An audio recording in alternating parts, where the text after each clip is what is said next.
사도신경 하시면서 우리의 신앙을 고백하겠습니다. 전능하사 천지를 만드신 하나님 아버지를 내가 믿사오며 그 외아들 우리 주 예수 그리스도를 믿사오니 이는 성령으로 잉태하사 동정녀 마리아에게 나시고 본디오 빌라도에게 고난을 받으사 십자가에 못 박혀 죽으시고 장사한 지 사흘 만에 죽은 자 가운데서 다시 살아나시며 하늘에 오르사 전능하신 하나님 우편에 앉아 계시다가 저리로서 산자와 죽은 자를 심판하러 오시리라.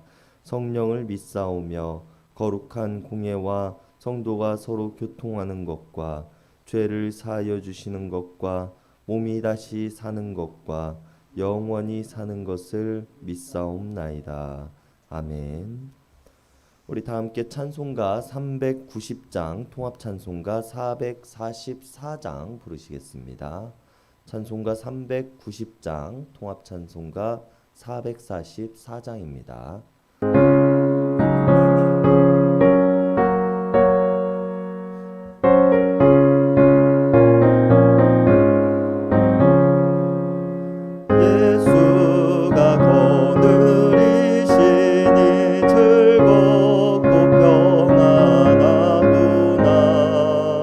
주야의 자국 깨는 것 예수가 거느리시네. 주 날 항상 돌보시고 날 친히 거느리시네. 주 날 항상 돌보시고 날 친히 거느리시네. 때때로 괴로움 당하면 때때로 기쁨 누리네. 풍파 중에 지키시고 평안히 인도하시네. 주 날 항상 돌보시고 날 친히 거느리시네. 주 날 항상 돌보시고 날 친히 거느리시네. 내 주의 손을 붙잡고 천국에 올라가겠네. 괴로우나 즐거우나 예수가 거느리시네. 주 날 항상 돌보시고 날 친히 거느리시네. 주 날 항상 돌보시고 날 친히 거느리시네. 이 세상 이별할 때에 마귀의 권세 이기네. 천국에 가는 그 길도 예수가 거느리시네. 주 날 항상 돌보시고 날 친히 거느리시네. 주 날 항상 돌보시고 날 친히 거느리시네.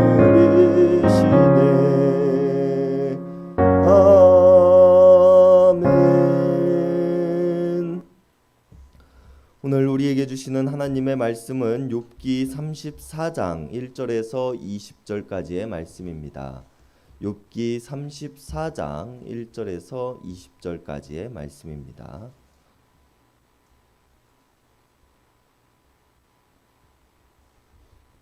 우리 한 절씩 교독하시겠습니다. 엘리후가 말하여 이르되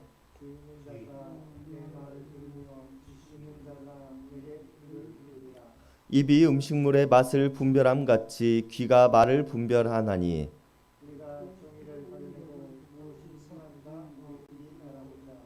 욥이 말하기를 내가 의로우나 하나님이 내 의를 부인하셨고 내가 정당함으로 거짓말 쟁이라 하였고 나는 허물이 없으나 화살로 상처를 입었노라.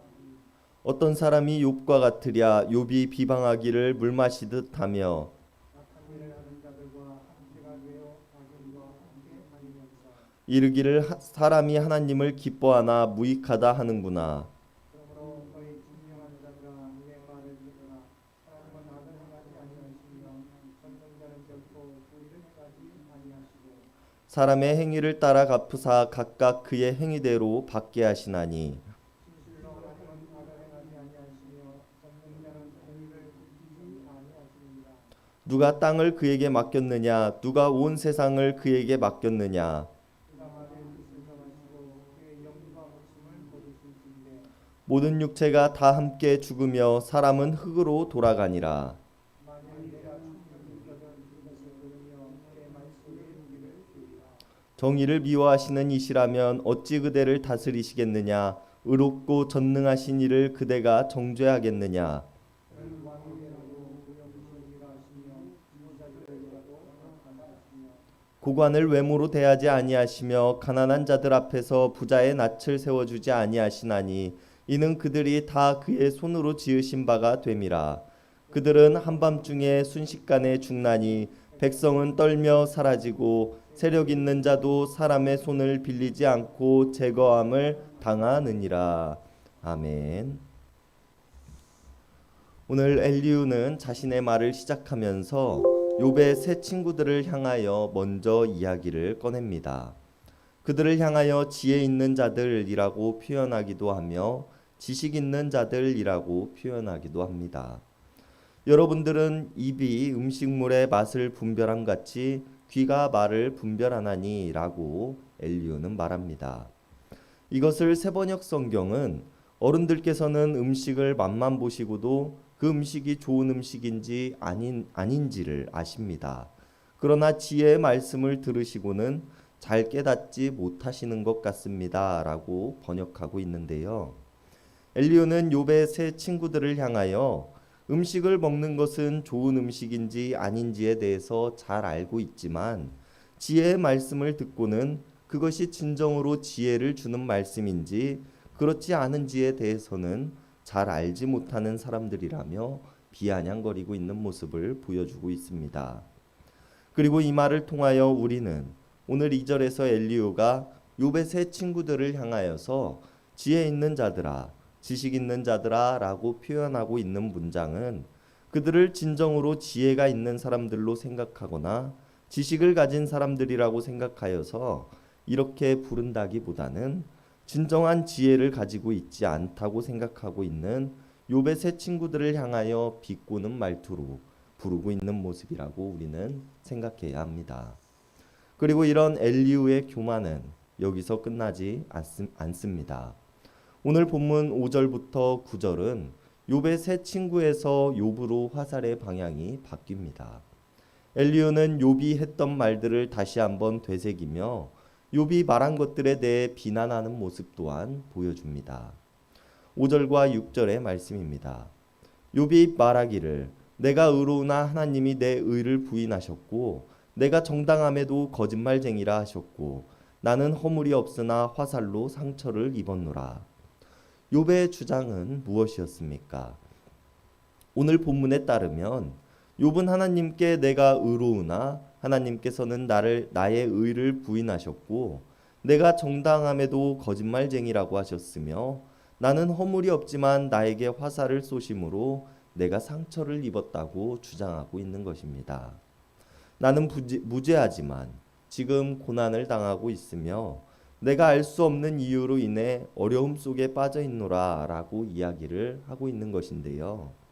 이런 욥의 말에 오늘 엘리후는 7절에서 과연 어떤 사람이 욥과 같이 거짓말하기를 물 마시는 것처럼 하는 사람이 있겠느냐라고 이야기를 합니다. 욥의 진정성에 대해서는 생각하지 않은 채 욥의 세 친구들이 그랬던 것처럼 욥이 자신의 죄악을 숨긴 채 거짓을 이야기하고 있다고 말하고 있는 모습인 것입니다.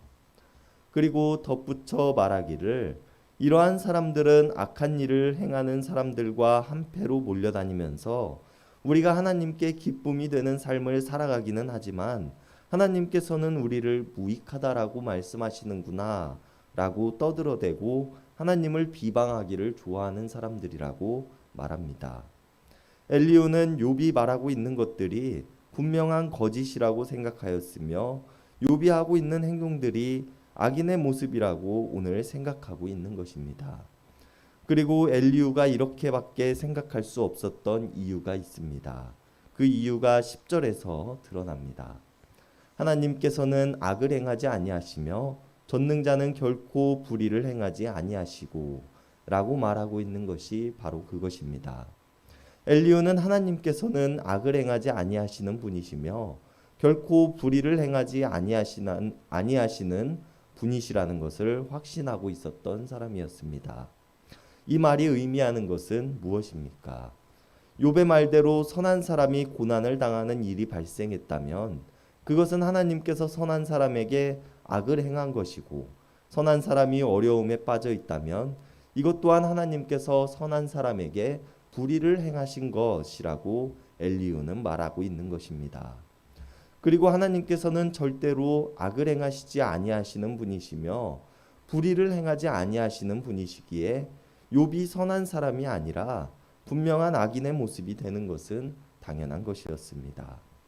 또한 사람의 행위를 따라 갚으시며 각각 그의 행위대로 받게 하시는 분이신 하나님이라고 엘리후는 말합니다. 그렇기에 욥이 거짓말을 하고 있는 것이 아니라면 하나님께서 거짓을 말하시는 것인데 어찌해서 이러한 일이 일어날 수 있겠느냐? 욥이 고난을 당하는 데에는 그럴 만한 이유가 반드시 존재한다고 이야기를 하고 있다는 것입니다. 그런데 이런 엘리후가 간과했던 것이 있다면, 죄 없는 사람들이 고난과 고통을 겪게 된다면 그것은 하나님께서 그에게 악을 행하시고 불의를 행하시는 일이라는 1차원적인 생각에 갇혀 있었다는 것입니다. 그렇기에 반드시 고난을 당하는 사람에게는 죄악이 존재해야 했으며 그것에 대한 하나님의 정의로우신 심판의 대가로 고난과 어려움이 찾아오게 된 것이라고 엘리후는 이해했던 것입니다. 또 반대로 누군가에게 죄악이 있지만 그 사람이 자신의 죄에 대한 대가를 받지 않는다는 것은 하나님께서 그를 심판하실 능력이 없는 것이라고 생각했으며 그러한 일은 절대로 일어날 수 없는 것이기에 자신의 주장이 성립하기 위해서는 하나님께서 편견을 가지고 사람들을 심판하시거나 혹은 누군가를 심판하실 능력이 없으신 것, 이것이 아니면 있을 수 없는 일이라고 오늘 엘리후는 생각하고 말하고 있는 것입니다. 오늘 본문 12절에서 전능자는 공의를 굽히지 아니하시느니라 라고 말하며 욥이 말하고 있는 것들은 절대로 일어날 수 없는 일이라고 확신하고 있는 모습을 우리들에게 보여줍니다. 그리고 이런 하나님은 세상의 만물을 스스로 다스리시며 부자건 가난한 사람이건 외모가 빼어난 사람이건 그렇지 못한 사람이건 세상을 다스리는 왕이라고 할지라도 사람들에게 존경받는 지도자의 위치에 있는 사람이라고 할지라도 모두 사람이 죽으면 흙으로 돌아가는 이치와 같이 하나님의 공의는 그 누구에게도 예외가 없다고 말합니다. 만약에 하나님께서 누군가를 예외에 두시고 누군가에게 특권을 허락하신다면 우리는 하나님을 의로운 분이라고 할 수 없을 것이기 때문입니다. 그러나 우리는 이런 엘리후의 말이 틀렸다고 할 수 있을 것입니다.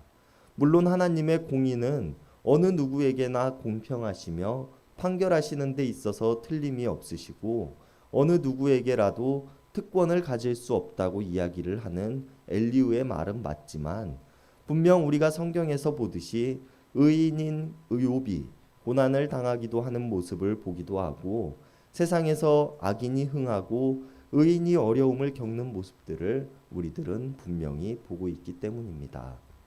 분명 하나님은 선하시며 공평하시고 자신의 의를 굽히지 아니하시는 분이십니다. 그러나 오늘 우리가 엘리후가 이야기하고 있는 것처럼 악인이 당하는 것은 고난이요 의인이 받는 것은 화평이라는 단순한 흑백 논리로만 하나님을 이해할 수는 없습니다. 고난이 결코 누군가를 심판하기 위한 도구로만 사용되어지는 것은 아니며 화평함이 선함의 잣대로만 사용되어지는 것이 아니기 때문입니다. 우리가 다 알 수 없는 하나님의 계획은 반드시 존재하며 우리가 다 이해할 수 없는 하나님의 의지는 반드시 존재하기 때문입니다. 그렇기에 우리는 다른 이들의 고난 혹은 화평의 모습을 통해서 그 사람을 모두 아는 것처럼 또 하나님을 모두 아는 것처럼 행동할 필요가 없습니다. 아니, 그래서는 안 될 것입니다. 이것이 하나님의 전능하심을 인정하는 것이며 하나님의 선하심을 인정하는 길이기 때문입니다. 우리가 스스로의 지혜와 지식을 정당화하기 위해서 하나님의 말씀을 나의 필요에 따라 끌어다 사용한다면 그것이야말로 하나님을 전능자의 자리에서 끌어내리고자 하는 일이요 악인의 길이 되는 것입니다. 오늘 엘리후의 착각이 바로 이것이었습니다. 자신의 생각을 점철시키기 위해서 하나님을 높은 자리에 끌어올리는 듯 보이지만 엘리후야말로 하나님을 끌어내리고자 하는 행동이었으며 악한 행동을 하는 모습이었다는 것입니다. 그렇게 우리는 항상 나의 행동과 말들이 하나님을 크게 높이는 행동인 듯 하지만 사실은 하나님을 끌어내리고 있는 행동은 아니었는지 돌아보아야 할 것입니다. 우리가 오늘 말씀을 기억하면서 우리의 말과 행동들이 하나님을 높이는 말들인지 아니면 하나님을 끌어내리고 있는 말들인지 깊이 생각해 볼 수 있는 하루가 될 수 있기를 바랍니다. 기도하시겠습니다. 선하신 하나님, 우리에게 악을 행하지 아니하시며 언제나 옳은 길과 선함으로 인도하여 주심에 감사를 드립니다. 우리를 판단하심에 편견이 없으시며 가진 자나 가지지 못한 자나 능력이 있는 자나 없는 자나 모두를 같은 모습으로 바라봐 주심에 감사를 드립니다. 그러나 우리는 하나님을 어떠한 모습으로 바라보며 살아가고 있습니까? 사람들을 어떠한 모습으로 바라보며 살아갑니까? 편견과 특권을 서로에게 나누어 주며 살아가고 있는 모습은 아닌지 돌아봅니다. 우리가 누구를 대하건 공정함과 꺾임이 없는 모습으로 바라보게 하시고 우리의 말과 행동들이 하나님의 위엄을 끌어내리고 있는 모습은 아닌지 돌아보게 하여 주시옵소서. 하나님의 선함을 닮아 우리의 말과 행동들이 하나님을 전하는 일들이 되게 하시고 하나님께 기쁨이 되는 삶이 되게 하여 주시옵소서. 언제나 공평하시며 그 하시는 일에 꺾임이 없으신 하나님이심을 내가 믿으며 우리를 구원하신 예수님의 이름 받들어 간절히 기도드렸습니다. 아멘. 이 시간 우리가 우리 개인을 위한 기도, 이웃을 위한 기도, 교회를 위한 기도, 세상을 위한 기도하는 시간 갖도록 하겠습니다.